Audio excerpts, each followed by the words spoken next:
Water a precious resource, मतलब पानी जो है वो एक बहुत ही कीमती संसाधन है। जल है तो कल है, अगर जल नहीं है तो फ्यूचर तो हो ही नहीं सकता है। 22 मार्च को हम लोग सेलिब्रेट करते हैं वर्ल्ड वाटर डे, और एक स्कूल ने सेलिब्रेट किया वर्ल्ड वाटर डे और अपने स्टूडेंट्स को बोला कि वो पोस्टर बना करके लेके आए। तो ये पोस्टर्स वहाँ के बच्चों ने बनाए हैं कि एक एक ड्रॉप ऑफ वाटर को सेव करना है, इस तरीके से माय बेस्ट फ्रेंड वाटर। तो इन सब से मैसेज क्या मिलता है? इससे हमको मैसेज मिलता है कि पानी की कमी है ना। पानी की कमी है तभी तो हम लोगों को पानी बचाने की ज़रूरत है, पानी को वेस्ट हमें नहीं करना चाहिए। और क्या आप लोगों ने कभी भी पानी की कमी को महसूस किया है अपने स्कूल में या अपने घर पर? योर पेरेंट्स और teachers must very often be advising you not to waste water. तो आपके टीचर, आपके पेरेंट्स एडवाइस करते होंगे आपको कि पानी को बर्बाद नहीं करना चाहिए। और नो वंडर हम लोग को वाटर डे सेलिब्रेट करना पड़ता है, क्योंकि हमें पानी को बर्बाद होने से बचाना है। हर साल लोगों को समझाना है कि पानी को बचाना, कंजर्व करना कितना ज़रूरी है। और the amount of water recommended by the United nation for drinking, washing, cooking, maintaining, मतलब यूनाइटेड नेशन एक वर्ल्ड की बहुत इंपॉर्टेंट ऑर्गेनाइजेशन है। उसने कहा कि पानी हमें पीने के लिए, नहाने के लिए, कुकिंग करने के लिए, हाइजीन मेंटेन करने के लिए, है ना, इन सब चीज़ों के लिए चाहिए होता है। और लगभग 50 लीटर हमें पर डे पानी की ज़रूरत पड़ती है। This amount is about 2.5 bucket of water person per day. तो मतलब 2.5 बकेट, 2.5 बकेट वाटर हम लोगों को डेली चाहिए होता है। Is your family getting at least this much water? क्या आपकी फैमिली को इतना पानी मिल रहा है? अगर है तो आप खुद को लकी समझिए, खुद को फॉर्चुनेट समझिए, क्योंकि करोड़ों लोग ऐसे हैं जिनको इतना भी पानी नसीब नहीं हो पाता है, साफ पीने का पानी भी नहीं मिल पाता है लोगों को। But about your friends and other families, बाकी फैमिलीज और फ्रेंड्स के मतलब क्या उनको सही टाइम से पानी मिल पाता है? अच्छा, अगर आप किस रीजन के हैं ये मेरे को ज़रूर बताइएगा, और आपके रीजन में, आपके इलाके में पानी की अवेलेबिलिटी क्या अच्छी है या फिर पानी की कमी रहती है, इसके बारे में भी ज़रूर बताइए।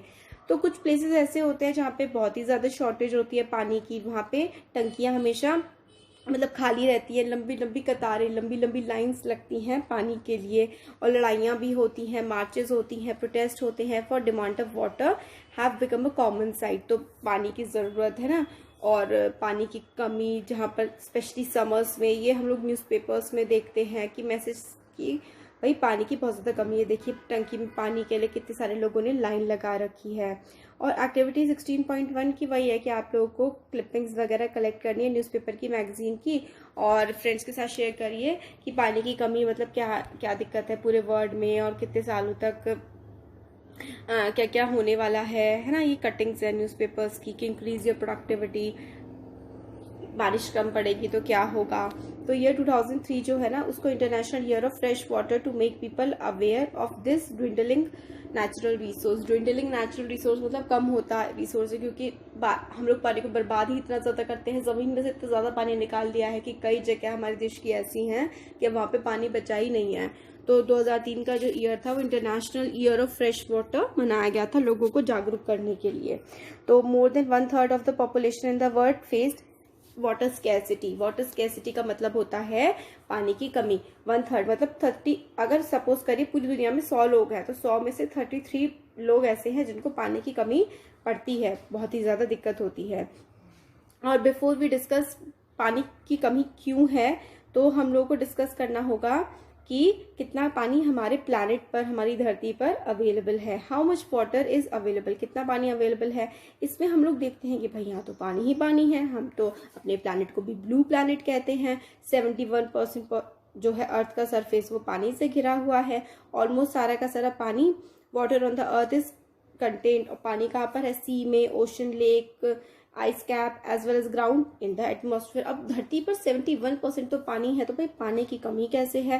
However most of this water, ज़्यादातर जो समुद्र का पानी है ना, ओशन में सबसे ज़्यादा पानी है, वो हमारे कंजम्पशन के लिए फिट ही नहीं है, हम लोग उसको पी ही नहीं सकते हैं। ह्यूमन कंजम्पशन के लिए सही नहीं है वो। कंजम्पशन का मतलब होता है ह्यूमन के इस्तेमाल करने के लिए, यूज़ करने के लिए जो समुद्र का पानी है वो फिट ही नहीं है। हम लोग नदियों का या ग्राउंड वाटर या फिर तालाबों का पानी ही यूज़ कर सकते हैं। The water that is fit for use is fresh water. तो पानी जो हम लोग पी सकते हैं, हम लोग जिसका इस्तेमाल कर सकते हैं, उसको हम लोग फ्रेश वाटर बोलते हैं। Perform the following activity. तो हमें एक छोटी सी एक्टिविटी दी गई है, उसको परफॉर्म करने के लिए हम लोगों को बोला गया है। तो यहाँ पर देखिए इसमें वाटर अवेलेबल है। स्टेप्स हमें इसमें बता रखे हैं। एक्टिविटी 16.2 ज़्यादातर most of us assume water to be limitless resource. हमें लगता है कि वाटर तो कभी कम नहीं पड़ेगा। इस एक्टिविटी से देखिए हमें समझ में आता है क्या कि take a medium size bucket, मतलब मीडियम साइज की बकेट लीजिए और उसको पानी से भर दीजिए। It contains about 20 litres of water. जो नॉर्मल बकेट होती है, नॉर्मल बाल्टी होती है, उसमें 20 लीटर पानी आता है, तो उसको आप पानी से भर लीजिए। Assume that this water represent all the, तो इसको एज्यूम करिए कि एक बाल्टी पानी ही पूरी दुनिया में है। आप क्या करिए, टेक अ टी स्पून, मतलब एक चम्मच लीजिए, जो खाना खाने वाली होती है उसको टी स्पून कहते हैं, टी स्पून लीजिए और 5 ml की capacity and transfer 100 spoons of water from the bucket. तो चम्मच से आप लोगों को 100 चम्मच पानी क्या करना है, इस मग्गे में डालना है, और जिस मग्गे से आप नहाते हैं। और ये है total fresh water on the earth. मतलब अगर पूरी बाल्टी भर के पानी है ना, अगर 20 लीटर पानी है पूरी दुनिया में, तो उसमें से आप समझ लीजिए कि 5 ml, अगर 20 मिलीलीटर पानी है तो आप समझ लीजिए कि कितना ज्यादा, 20 लीटर में से 5 मिलीलीटर, भाई बहुत कम होता है, ठीक है, इतना पानी फ्रेश वाटर है। From the bathing mug transfer the tiny spoon of water to the glass tumbler. और कांच के ग्लास में आप इसमें से पानी करिए, ये मेजर करता है कि हमारे ग्राउंड में कितना पानी है।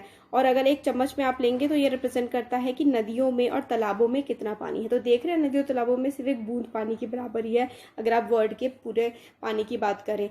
तो आप लोग के इस्तेमाल के लिए कितना ज्यादा कम पानी है, आप लोग को ये समझ में आ रहा है ना। द वाटर जो कि बकेट में बचा हुआ है वो नमकीन पानी है और वो हम पानी इस्तेमाल नहीं कर सकते। बाकी जो इस मग में और इस टम्बलर में, टम्बलर मतलब इस ग्लास में, इस चम्मच में जो पानी है, यही पानी आप लोग इस्तेमाल कर सकते हैं। बाकी पानी ह्यूमन के कंजम्पशन के लिए फिट नहीं है, ठीक है। अब आगे आता है the water left in the bath mug represent the, हाँ ये तो मैंने आपको बता दिया है।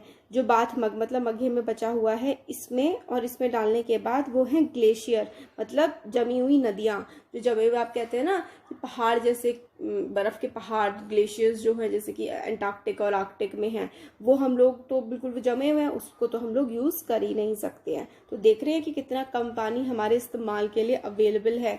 वो जो wandered about the alarming small quantity of water available for the use, तो हमारे लिए तो बहुत ही कम पानी अवेलेबल है। पहेली quickly calculated and found that this amounted 0.006% of all water on the अर्थ। अगर 100% पानी है ना अर्थ पर, तो उसमें से 0.006, देख रहे हैं आप कितना पानी आप लोग इस्तेमाल कर सकते हैं। 0.006 ऑफ ऑल वाटर ही आप लोग इस्तेमाल के लिए पूरी ह्यूमन काइंड के पास अवेलेबल है। तो इसलिए हमें इसे वेस्ट नहीं करना चाहिए। आ रहा है ना समझ, तो वही कि कितना कम पानी हमारे लिए अवेलेबल है। फॉर्म्स ऑफ वाटर, अब वाटर कई सारे फॉर्म्स में हमारे पास अवेलेबल होता है। Are you afraid that continuous use will some day exhaust all the water available for us? क्या आप लोग को अब डर लग गया कि ज्यादा यूज करेंगे तो सारा पानी खत्म हो जाएगा?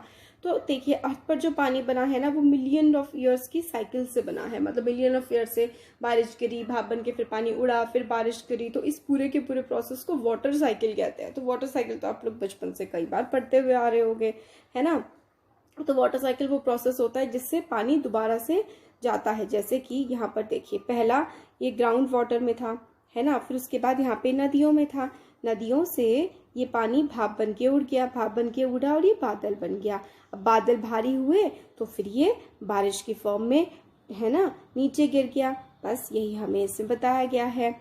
तो देखिए कैसे कैसे है, यहाँ पे पानी था, भाप बन के उड़ा, बादल बना, बादल बनने के बाद देखिए फर्स्ट से पानी यहाँ था, सेकंड से भाप बना, थर्ड से नीचे गिरा, थर्ड में मतलब बादल बना, फिर फोर्थ में नीचे गिरा, फिर पेड़ों पर पेड़ बन गए, मतलब पेड़ों को पानी मिला, और पेड़ों से फिर दोबारा से ट्रांसपिरेशन ऊपर की तरफ जाता है। तो यहाँ पर हम लोगों को यही बताया गया है कि you know that when the water circulates through the water cycle it can be found in all the 3 forms. तो जब वाटर साइकिल में पानी सर्कुलेट हो रहा होता है तो वो 3 फॉर्म में आप लोगों को देखने के लिए मिल जाता है। वो 3 फॉर्म कौन कौन सी होती हैं? एक सॉलिड, लिक्विड और गैस। तो सॉलिड, लिक्विड और गैस, इन 3 फॉर्म्स में आप लोगों को पानी देखने को मिल जाता है वाटर साइकिल में। ये याद रखिए कि वाटर साइकिल में किस किस फॉर्म में पानी मिलता है?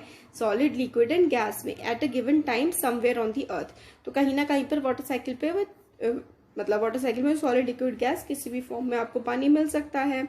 सॉलिड फॉर्म जो होती है वो जैसे कि आइस स्नोफॉल होते हैं जो आइस कैप्स में, जैसे कि पोलर रीजन्स में, आर्कटिक एंटार्क्टिक वाले में जो जहाँ पर बर्फ से जमी हुई है ना ग्लेशियर्स वगैरह है, वो आपको सॉलिड फॉर्म में पानी मिल जाएगा। लिक्विड फॉर्म में आप लोगों को ओशंस में, लेक्स में, रिवर्स में है ना, और अंडरग्राउंड मिलता है। गैशियस फॉर्म में जब वो भाप बन के उड़ रहा होता है, the gaseous form is the water vapour present in the air around us. तो गैशियस फॉर्म में क्या होता है, जो भाप बन के पानी उड़ रहा होता है वो होती है गैशियस फॉर्म।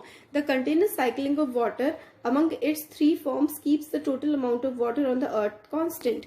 तो देखिए क्या होता है, ये जो सॉलिड, लिक्विड और गैशियस फॉर्म में हमने देख लिया। सॉलिड मतलब जो बर्फ की फॉर्म में होता है, लिक्विड जो कि लेक्स में, ओशंस में होता है, और वेपर जो होता है या फिर गैशियस फॉर्म होती है जो भाप होती है ना, हमारे एटमॉस्फेयर में जो नमी होती है वो गैशियस फॉर्म होता है। तो ये तीनों मिलकर के ही वाटर साइकिल बनाते हैं। और continuous cycling of water among its three forms keeps the total amount of water on the earth constant even when the whole world is using it.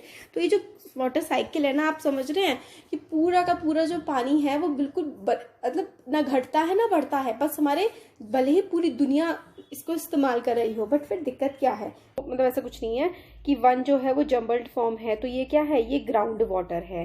फिर उसके बाद 2 क्या है, 2 में आप लोगों को यहाँ पे ये इवेपोरेशन हो रहा है। 3 क्या है, 3 पर यहाँ पर देखिए क्लाउड्स का फॉर्मेशन हो रहा है। इस तरीके से आप लोग बता, अच्छा 4 क्लाउड्स है और यहाँ पे ऊपर जो हो रहा है कंडेंसेशन हो रहा है ये 3 वाले में। तो ऐसे करके आप लोग बना सकते हैं, ऐसा कुछ नहीं है इसमें। अब यहाँ से देखते हैं हम लोग कि जो ज़्यादातर टाउन्स होते हैं, ज़्यादातर शहर होते हैं, उनमें वाटर सप्लाई होती है बाय सिविक बॉडी, जैसे कि म्यूनिसिपैलिटी वगैरह वाटर की सप्लाई कर देती हैं शहरों में। तो बट अगर हम गांव की बात करें और शहरों में, हाँ पानी कहाँ से आता है, जो पास के लेक्स होते हैं, रिवर्स या पॉन्ड्स या फिर वेल्स में से। बट जो वाटर सप्लाई होती है कैसे होती है, वो पाइप्स के थ्रू होती है। मगर गाँव में क्या होता है कि वाटर सप्लाई की कई बार बहुत ज़्यादा दिक्कत हो जाती है। कुछ गाँव तो होते हैं जहाँ पे अच्छी खासी बारिश होती है तो वहाँ तो कोई इशू होता नहीं है, बट जो गांव काफ़ी ज़्यादा पिछड़े हुए हैं, बारिश की भी कमी है वहाँ पर, तो वहाँ पे जो विमेंस वगैरह होती हैं, विमेन हो गई, बच्चे हो गए, उनको कई कई किलोमीटर दूर जाना पड़ता है पानी लाने के लिए। इसकी वजह से बच्चों को काफ़ी नुकसान होता है, बच्चे काफ़ी ज़्यादा सफ़र करते हैं क्योंकि वो अपना स्कूल अटेंड नहीं कर पाते हैं रेगुलरली, और घंटों वो पानी जो है लाने में बिता देते हैं अपनी मदर्स के साथ। लार्ज नंबर ऑफ पीपल जो है वो कुएं में से पानी निकालते हैं, ट्यूबवेल में से, हैंडपम्प में से। बट ये पानी जो ट्यूबवेल, हैंडपम्प, इन सब में आता कहाँ से है, वो आता है ग्राउंड वाटर से। तो ground water is an important source of water. तो ग्राउंड वाटर, जमीन के अंदर से पानी, काफ़ी ज़्यादा इंपॉर्टेंट सोर्स है हमारे पानी पीने की ज़रूरतों को पूरा करने के लिए। तो किसी वाटर बॉडी के पास, मतलब जैसे कि कोई नदी है या तालाब है, उसके पास अगर आप लोग ज़मीन को थोड़ा सा खोदेंगे या मिट्टी को उठाएंगे तो आपको मिट्टी काफ़ी गीली दिखेगी, और उसको खोदते जाएंगे तो थोड़ी देर बाद आपको क्या मिलेगा, थोड़ा नीचे जाने के बाद ग्राउंड में खोदते जाएंगे तो पानी मिलने लगेगा। डीपर एंड डीपर अगर खोदेंगे तो आप एक पॉइंट आएगा जहाँ पे पानी आप लोगों को काफ़ी सारा भरा हुआ मिल जाएगा। अभी 16.7 फिगर देखेंगे उसमें तो हमें पता लग जाएगा कि इस तरीके से, जैसे कि खोदते यहाँ तक आपने मिट्टी रही, फिर इसके नीचे यहाँ से आपने देखा तो यहाँ पे पानी पूरा भरा हुआ मिल जाएगा। Upper level of this layer is called water table. तो जो अपर लेवल होता है ना लेयर का, इसको हम वाटर टेबल कहते हैं। तो देखिए यहाँ पे ऊपर की तरफ मिट्टी थी, फिर आपने यहाँ पे खोदा, यहाँ पूरा गड्ढा किया, फिर यहाँ पे देखिए ये आपको मिल गया स्ट्रीम, और एक यहाँ पे थी, इसके पास आपको वाटर टेबल मिल गई, मतलब काफ़ी सारा पानी आप लोगों को मिल जाता है यहाँ पर। तो यही होती है वाटर टेबल, और इससे ही आप लोग हैंडपम्प की हेल्प से या फिर बोरिंग वगैरह की हेल्प से पानी निकाल लेते हैं। वाटर टेबल जो होती है वो कई बार कुछ मीटर डीप बहुत ही जल्दी हम लोगों को मिल जाती है, कई बार हमें बहुत ही ज़्यादा गहराई में खोदना पड़ता है तब जाके वाटर टेबल मिलती है। Water found below the water table is called ground water. और जो इसके नीचे यहाँ पर देखिए पिक्चर में देखिए, वाटर टेबल के नीचे जो हमें पानी मिलता है, यहाँ पर आप ज़रा ध्यान से देखिए क्या क्या है। ये देखिए स्ट्रीम है या फिर लेक है, इसके यहाँ से ऐसे करके वाटर टेबल है। ये यहाँ पर क्या है, कुछ ज़मीन थी और यहाँ पर पूरी खुदाई हुई है, खुदाई करते करते यहाँ पे हमें वाटर टेबल मिल गया। अब वाटर टेबल से भी आप और नीचे जाएंगे ना तो आता है ग्राउंड वाटर। तो यहाँ से बेसिकली सारा का सारा सोर्स आ रहा होता है पानी का। तो किस तरीके से ये ग्राउंड में जाता है पानी, ये हमें बताएं, अब आगे हम देखेंगे। Water found below the water table is called ground water. Water table के नीचे जो पानी मिलता है उसको हम लोग ग्राउंड वाटर कहते हैं। इस ग्राउंड वाटर का सोर्स क्या